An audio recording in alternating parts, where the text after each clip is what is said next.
Are you a first-time home buyer? Well, I wanted to make this quick video just to show you how you can achieve the American dream of home ownership.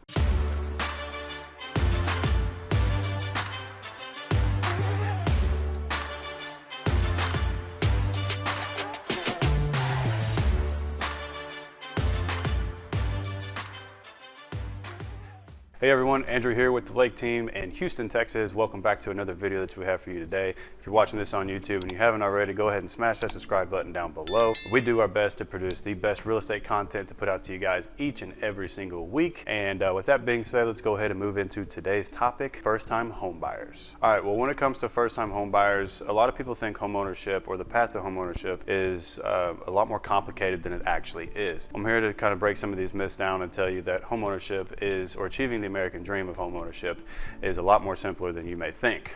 So let's get into some of the myths that we commonly come across, which is your down payment. A lot of people think that you need at least 20% down, which on a $200,000 house is $40,000.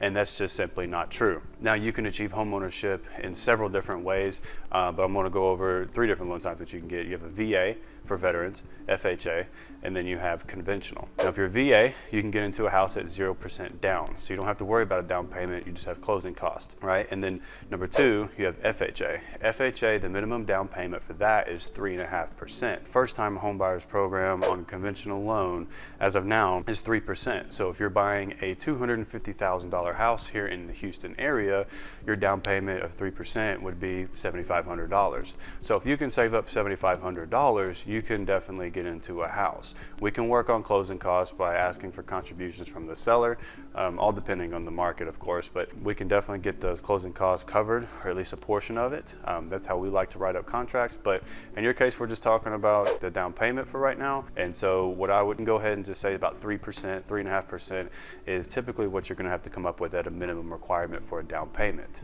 Much better than the 20% that most people think. Another thing people don't really consider too much is your credit scores. Now, lenders do have a requirement of a minimum credit score.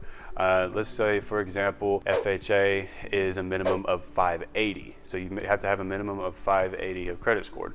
Now, some of these things do change, and it's determined on market conditions, the way the economy is going. But for conversation's sake, let's just say it's 580. Different lenders may have different requirements, but we're gonna say 580 for FHA for right now. And then remember again, I said that the FHA loan, you're looking around 3.5% down. Conventional loan, if you want to qualify for conventional loan, it's typically around 620.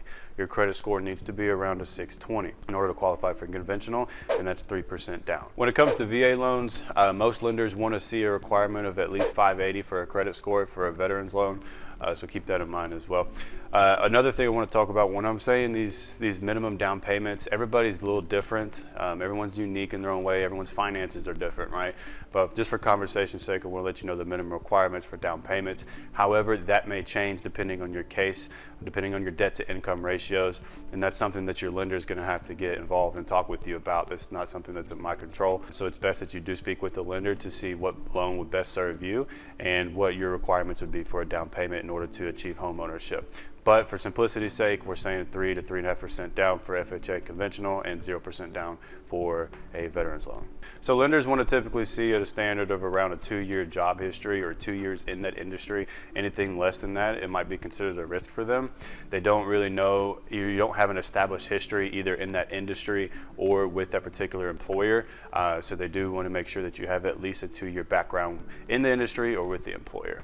So another thing, interest rates, I want to touch on that real quick, but this varies, it changes nearly every day. Historically speaking, right now, as of making this video, I mean, we're in historic lows when it comes to interest rates. I just refinanced my house and I got a 2.25%, but I used my VA loan to do that. Now, I want to say on average, you're probably going to be high 2s, maybe low 3s is what we're looking at right now. But that's in the making of this video. Keep in mind that could change based off of your debt to income, that can change off of your down payment, that can change off of the length of the loan. There's too many variables to really explain what kind of interest rate you're gonna get as a first-time home buyer. So that's best, I'm gonna leave that up with your lender to speak with. Another thing people don't really know about is that you can actually get your down payment gifted by somebody that's a friend or a family member. Of course, all that money has to be traced. It has to come from your one bank account to another bank account, and that does have to be traced. And then you'll have to have a gift letter that needs to be signed and then give back to the lender. But a lot of people don't know that you can actually get your down payment gifted. Let's say that your family, maybe your mom or your dad, or grandparents or whoever, maybe a family friend, they want to help you out into getting into a house, and they're going to go ahead and give you the down payment. You can most certainly do that. And like I said, you just need to get a gift letter signed, and that money has to be traceable. So along with your down payment comes closing costs, right? There's a whole bunch of things that come into closing costs. I made another video about it. I might add it up here so you could click on that when it comes to closing costs. But as a first-time home buyer, you have a lot to worry about when it comes to your down payment and inspections and things like that. And we do our best to walk you through that process. I do want to explain real quick, when it comes to closing costs, depending on the market conditions, we can get your closing costs covered. That's how we like to write up contracts. You can either roll them into the loan, or you could just roll it back. You say if the house is $250,000, you could either offer them $255,000 with $5K in closing costs, or you can make them an offer for $240,000 and $5K in closing costs. I mean, the offer, you can do whatever you want with it, but just for conversation's sake, I wanted to throw that out there of how we kind of write up offers, and then it's up to you and I to kind of determine the value of what offer we do want to make them. So bear that in mind, that you can get your closing costs covered, or you can essentially you only have to worry about your down payment, if that makes any sense. So one cool thing as a first-time home buyer, you do have a slight advantage over other home buyers who have a house to sell. So you don't have a contingency, meaning that you don't have a house to sell in order to buy one. So a lot of people do have houses, if they're moving from one house to the other, that they have to sell their house in order to purchase a new one. So they are going to have a contingency. So you do have a slight advantage over most buyers out there who are seasoned home buyers who have houses to sell. You don't have a contingency, so your offer looks much cleaner that way. Sellers will maybe more inclined to go with your offer, depending on the number, of course, but it is a slight advantage that you do not have a house to sell, so there is no contingencies. And one thing I do want to reiterate to you guys is, if you're a first-time home buyer here in the Houston area, don't sweat it. The Lake team, my wife, we're all here we're with you every single step of the way. Definitely seem overwhelming for sure as a first-time home buyer. And when you see that inspection report, it might freak you out. But we're here to kind of calm your nerves. We're going to walk you through the whole process from start to finish, and we're here to answer any questions that we possibly can. So if you do have any questions, like I said, go ahead and reach out to us at any time. You can find our information in the link in the description below. I'll leave my website and link in there as well, along with my contact information. So if you do have any further questions, please feel free to reach out to us. That's pretty much going to wrap it up for today's video. I hope you enjoyed it. Let me know what you guys think in the comment section below if you're watching this on YouTube. And like I said, you can reach out to us at any time, and we'll be happy to answer any questions that you have. Well, until next time, I'm Andrew here with the Lake team in Houston, Texas, and I will see you guys next week.